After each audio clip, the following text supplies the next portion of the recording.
Hi, welcome to Cork and welcome to the Cork Transport and Mobility Forum.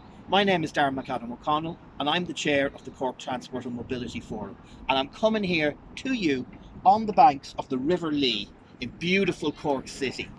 So Cork was originally a medieval city built on a number of islands in the river where it meets the sea, where the Vikings settled, just like Venice.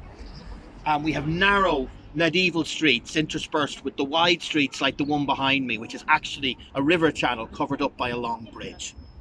But like most European cities in the 20th century, we were cursed by being surrounded by a ring of low density car dependent suburbs which sprung up on the steep hills on either side of the river, which you can see behind me there.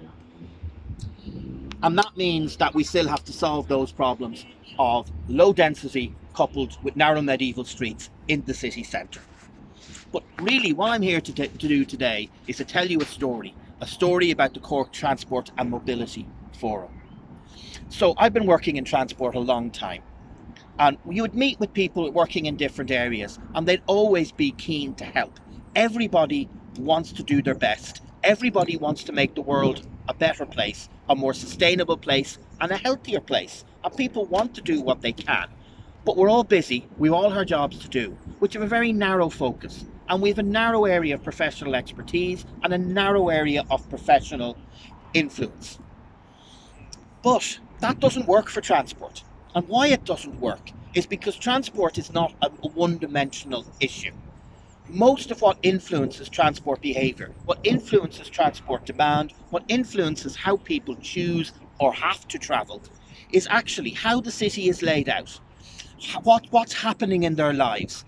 And really, an awful lot of what influences transport is decisions made by people who don't realise they have anything to do with transport. So we were lucky enough back in 2013 to get a small bit of money from the EU to host a mixture mode event. And we were able to get the vast majority of the stakeholders, professionals involved in transport planning and all of those areas that influence it, from health to major employers, together in a room. And we found that the whole was far, far greater than the sum of the parts.